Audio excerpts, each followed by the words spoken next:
Hello, hello, hello, and welcome to the Brighter Podcast. My name is BatSheva. And my name is Chelsea.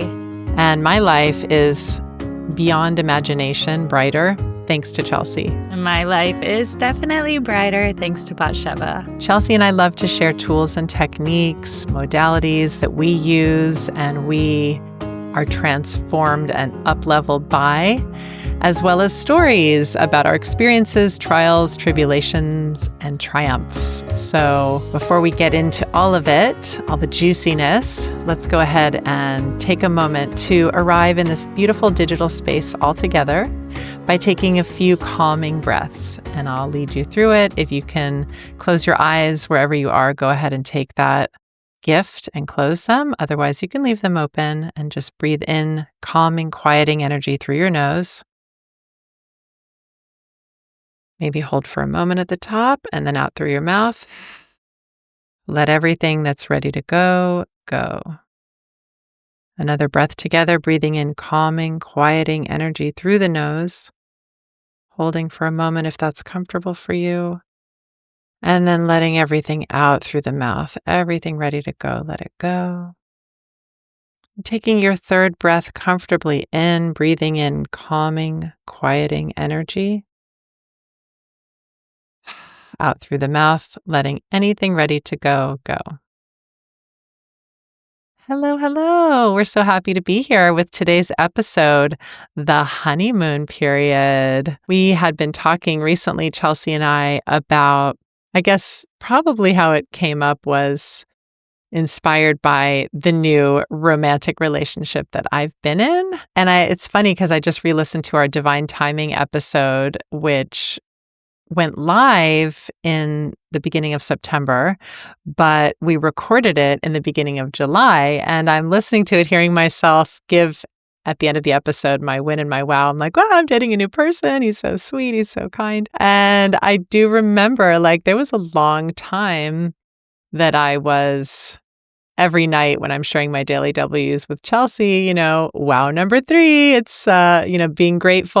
I'm reserving that spot for cutie Chris, like this guy. And then, life happens and we move on and we mature in any relationship, business, romantic, friendship, and things shift and change. And at the time, I remember Chelsea saying, oh yeah, well, Hunter and I, like her husband, Hunter and I think we have 2 years of a honeymoon period. So, be warned, if you guys make it that long, it won't last, may not last past 2 years was sort of like the subtext that I picked up on. And meanwhile, for me, I don't know if it was 2 months. I'm like, oh, I think we're done with that period. But I'm still happy to be with him and very happy where I'm at in life, including in this relationship. But I'm not sure I would really call it, it's not the same heightened honeymoon, let's say.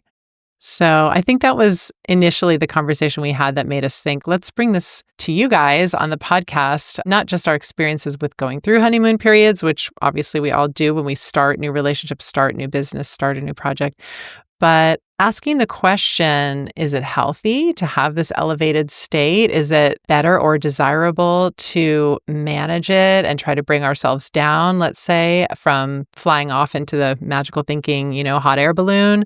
Or is it better just to try to make all of life one big honeymoon period? Can we do that? Is it possible? I'm going to open the floor to you, Chelsea. What do you think?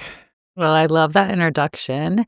And it just has me thinking of so many things because honestly, whenever we started talking about the honeymoon phase, I was thinking about our new diet, which is our last episode that we just recorded, our new Korean diet. Because for me, I was in the honeymoon phase of that right after I got back from California and learning all about it and being so excited.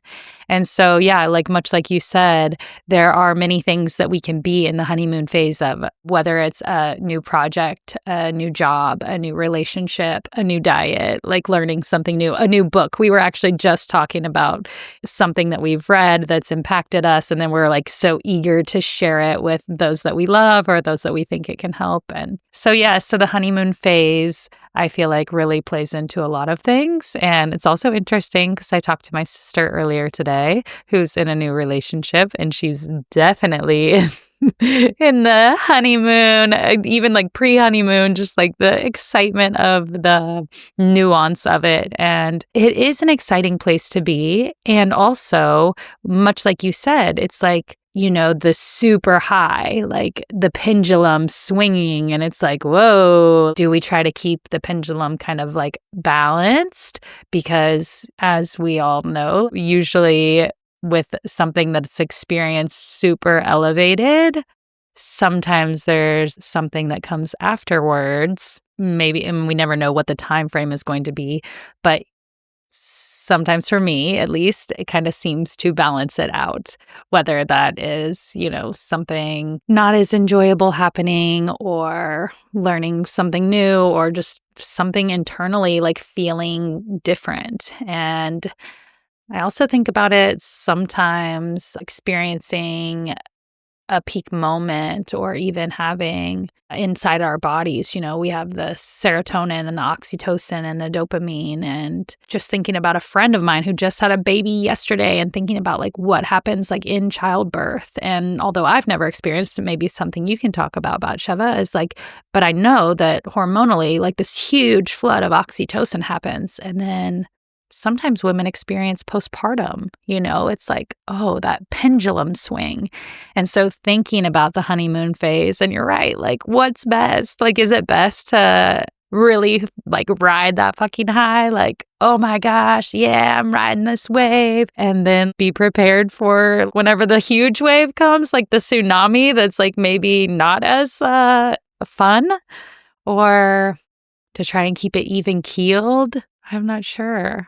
I know I get caught up in like, the excitement, the joy, the pleasure, like, even though that's something I work on. What do you think? I do also totally get excited and caught up. And I know that I seek experiences and people and community and projects that will give me that uplift. And I do love to feel elevated internally, somatically, mentally. I love it. And I think that each one of us is very different. And I really honor what is right for different people. And I think that even applies to energetic stasis, because I think even we know, for those of us who know a bit about astrology, and we understand that even the way our physical body came into this world at the time it did means that it has certain attributes that are so unique. And maybe one person will have more of a tendency and predilection towards kind of like always seeing the glass half empty and staying very grounded, but also sometimes the negative and, kind of preparing for the worst. And then some of us, myself included, come here just loving the fun and the play. And many of us have that too. And I completely think, and I'm sure most people might agree, with this intellectually at least, that the goal is always towards a more balanced life, towards more grounded and less, like you said, it was such a good image of the pendulum swinging so high one and so high the other. Intellectually, I know that that's the goal. We did the 10-day silent Buddhist retreat, which was our episode number 1. And that definitely impressed upon me the importance of knowing and understanding deeply and viscerally that everything is fleeting, and not to get attached and not to let ourselves feel those highs or experience even those highs and those lows so dramatically. Why? Because then we can get lost in just the purely human, egoic, and psychological cloud that then gets punctured, or balloon, of the high, and then gets punctured, and then we feel like the devastating lows. And on the other hand, I do enjoy being a human. I just love my emotions. I love feeling deeply, and I love moving through life and experiencing honeymoon periods. And of course, I don't love feeling the low points. We did an episode on the low point, which is the other end of the pendulum, because I'm not that Buddha person. I'm not that super all the time even keel person at this point in my life. And I find that not only am I accepting that and loving myself as I am, but I'm also happy for myself to be that way. And I think as far as what I want to share with others, and including in this podcast, is for me, it's more about allowing myself to be where I'm at, wherever that is, to enjoy it fully, and or if I'm not enjoying it, I'm really, really upset, to give myself as much compassion, comfort, and love as I am capable of doing. And simultaneously, keep doing the things that little by little, but very steadily and reliably raise our bar of resilience and lower the bar of like total escapism and magical thinking, which then the opposite of that can be total depression, total darkness, which for me, everyone could be different. But I think like Chelsea and I have definitely discovered tools such as daily meditation, daily walks in nature, or our daily W's that we share with each other. Literally, with, of course, the exceptions that prove the rules, the days that we don't do our daily routines, which we also have an episode about. But for me, that's like my insurance, like my car insurance. I'm going to have fun driving this car, and sometimes it might get in an accident, goddess forbid. But bottom line, I'm going to keep paying towards that insurance so that no matter what, there's this ability for me to be safer and kind of protected and held, and ultimately like counterbalance some of the wide swings for sure as time goes on. What do you think about that? I think it's amazing. And yes, I couldn't agree more that being human is fucking awesome. We get to come here and have this whole experience as these humans. And for me, for a long time, it's been trying to get to the enlightenment or trying to be more with my spirit and be able to hear my spirit and really like trying to get to that. But really, I mean, in my little magical mind, it's like, oh, like I waited so long to like come here and have this like human experience.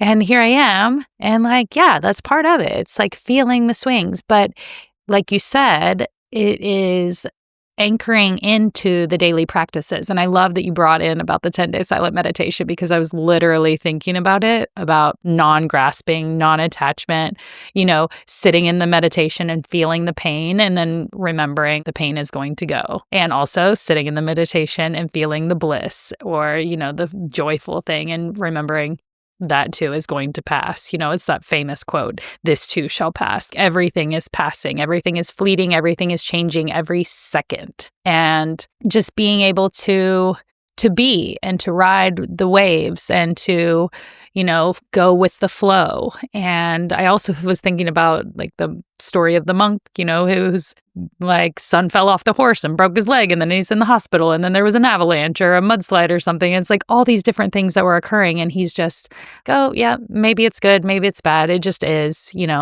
And no, I don't want to live like that. I want to celebrate whenever I'm excited about something, and I want to cry whenever I'm sad about something, and I want to not feel guilt or shame or any sort of judgment on myself for allowing myself to feel both ends of the spectrum, because I feel like that's really what I've been working on, is just like allowing and welcoming and accepting and honoring all of the emotions, all of the feelings, and finding these different tools and techniques that we talk about in order to express and accept and process whatever it is. So that, yeah, then it does go. And it's not sticking in our body. It's not sticking in our mind. It's not hanging out around us. It's just, yeah, that was another part of life, another part of the journey. And I felt it fully, whether it be joy, excitement, pleasure, bliss. I felt it fully in that moment. And then I realized that it's not permanent, because nothing is permanent, and I let it go. And then whenever, something else happens that's painful or sad or stressful, that I also allowed myself to feel that and not try to suppress it or numb it or use the tools to not feel it. I'm actually like using the tools to actually embrace it and to show it love and compassion, and myself love and compassion, so that it too can move on, can pass on through. Well, it's funny that you mentioned before too about your friend who just gave birth and the highs and the lows, because actually when I was thinking about this episode that we were about to do, I thought about different scenarios when the honeymoon period can really appear for me, for example, in a relationship or with a new business project or a new creative project. And then I thought about, oh, what about having kids and childbirth? And then I was like, no. And then I realized in my experience, which is of course personal to me, I almost experienced the opposite. For example, with the breastfeeding, like it was so excruciatingly hard and pure torment for me in the very beginning. But then once I overcame the negative, whatever is the opposite of the honeymoon period, it became honeymoon because once we kind of got through, actually, it was like also my firstborn, had difficulty sucking and there was just a whole nightmare involved. But when he got a little bit older and I stuck with it miraculously, it was actually heaven and it was more almost a honeymoon bonding with him. And for me, even just having children, of course, with every relationship, including kids, you have the difficulty and you have the wonderful. And sometimes the wonderful is just when they're fast asleep and the difficulty is like while they're awake. But regardless, it's never just one thing. But I mean, I do know for myself, I had a much harder time right after the birth when they were little tiny babies and infants, much harder. And for me, the honeymoon, let's say, came a bit later when they could start walking and talking. That was just like my jam. Oh my God, I loved that phase so much. And I just realized, it's funny what you're saying, that you don't want to be that monk who doesn't have feelings. And I really felt and feel the same. And it reminded me of something that I think her name's Layla Martin, this woman that Chelsea and I have been listening to lately. She's wonderful practitioner of Tantra and sex magic and all kinds of amazing up-leveling of one's sexuality and body and integration of it all. She mentioned that her view of God and the creator and the universe is that this energetic oneness has created all of us as humans so that it can play through us as us. And I love that so much. I love that concept so much. To think instead of like, oh, I need to be so even keel so that I can be one with God who's even keel. It's like, okay, there's always paradox. So yes, that's true. And that is a goal. And I definitely appreciate any state where I'm, mentally at one with like a universal pulse. And these highs, these lows, these struggles to get back up, or the struggle to maintain some sort of high or happiness, like the in-betweens of the pendulum ends, those can also be seen as the whole reason we're here on earth. Literally, the process is the point because this is how spirit experiences as a human itself. Yes, yes, yes, yes. I just keep envisioning the infinity sign and it's like, oh, here we're coming up on the high. And then it goes down to the lower point. And then it swoops around again. And it's just like constant. It's a constant flow of life, the infinite circle. And kind of getting back to the honeymoon phase, I remember my first relationship, and I think that that's kind of what I base my honeymoon phase off of, the 2 years, because it was my first love. It was who I lost my virginity to. It was just like, and of course we were young and had our own like drama, but the real like drama and, the parts of ourselves like really showing through didn't come about until about 2 years in. And so it's interesting to think about that.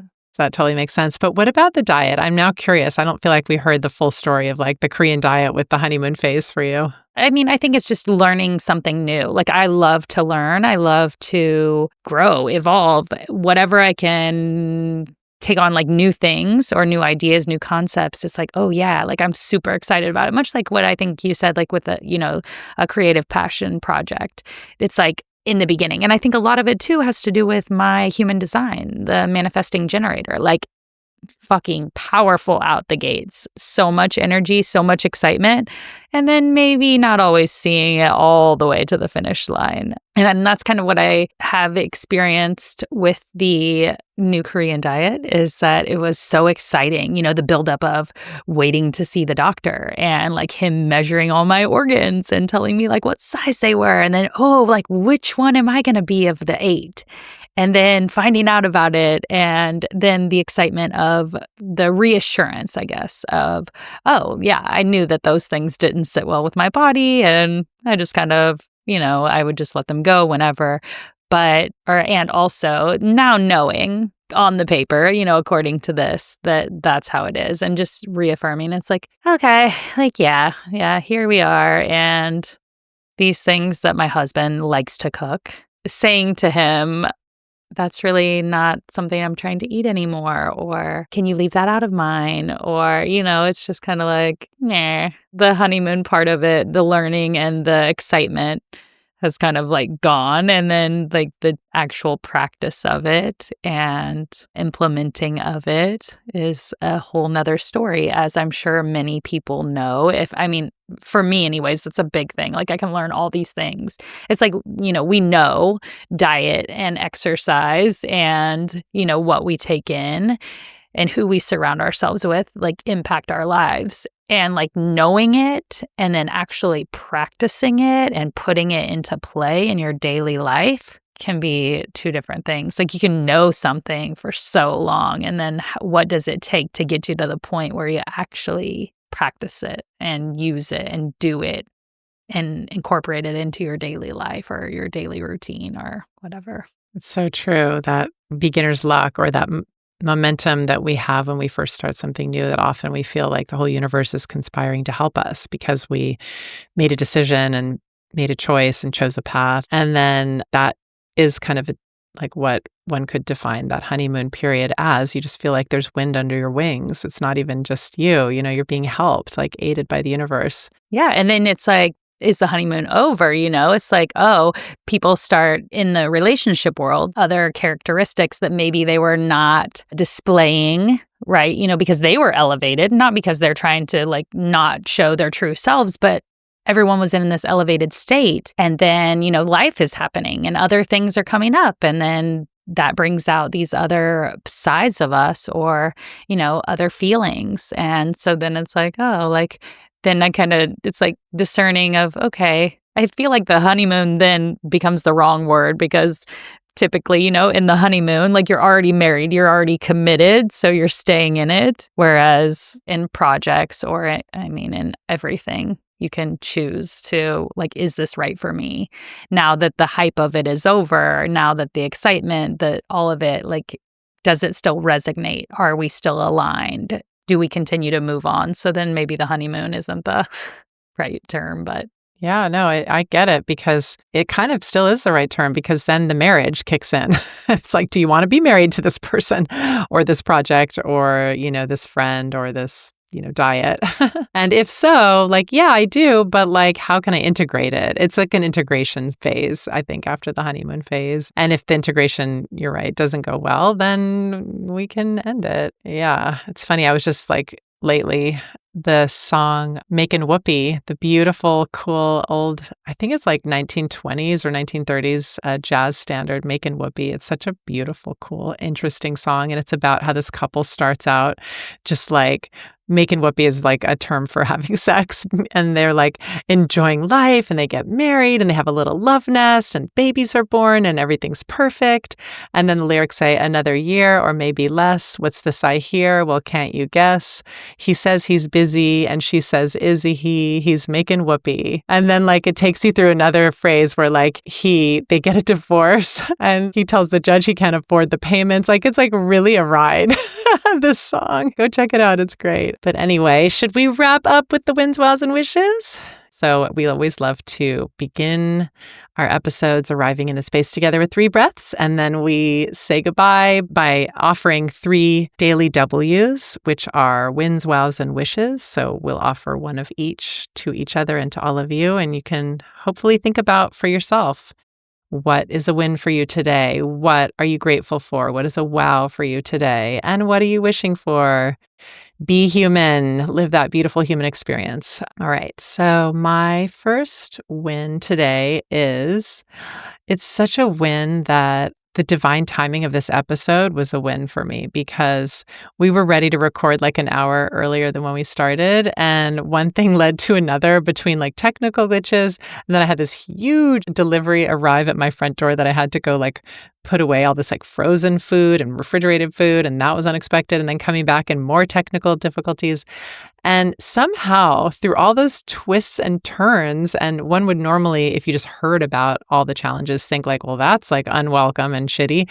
But it had the opposite effect on me. It like just being outside, putting away the things in the external freezer and like moving around physically and like having that extra time somehow was a gift. So it's my win number one. I'm happy for it. And yeah, it worked out awesome. And then my wow is I am really grateful for that I'm feeling better today. I have been struggling off and on for a couple weeks with a shitty UTI, and I went at it with all the natural modalities and protocols that I could muster.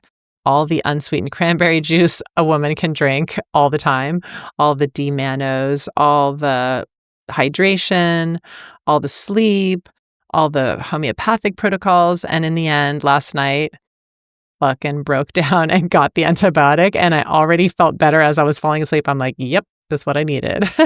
And this morning, yep, I feel already much better. So I'm wishing, oh no, it's your wish, but I'm sneaking in a wish that it actually will make me completely better and I won't suffer from the antibiotics. But I'm really, really grateful. I'm really grateful that I'm feeling better. Yay.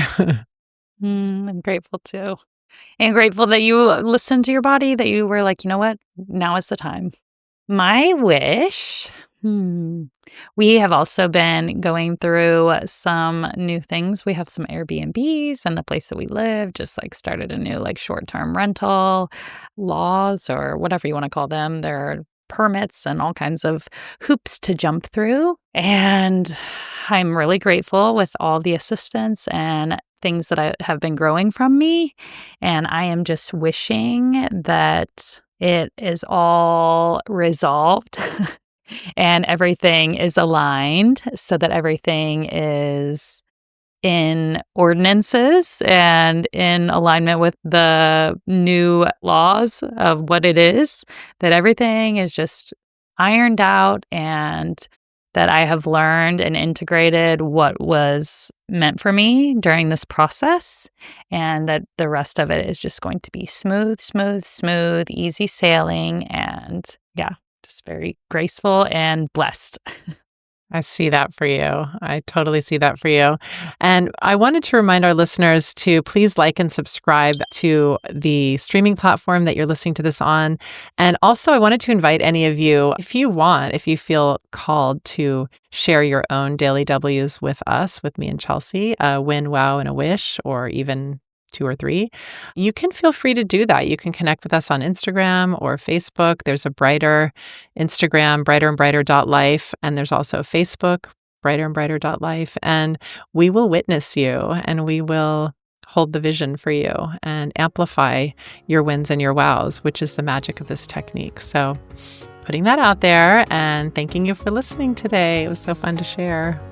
Yes. And whether you are still in the honeymoon phase, you're going into it, you're coming out of it, just remember that this too shall pass. For better and for worse. Love it. Yeah. Love you. Thank you. Bye.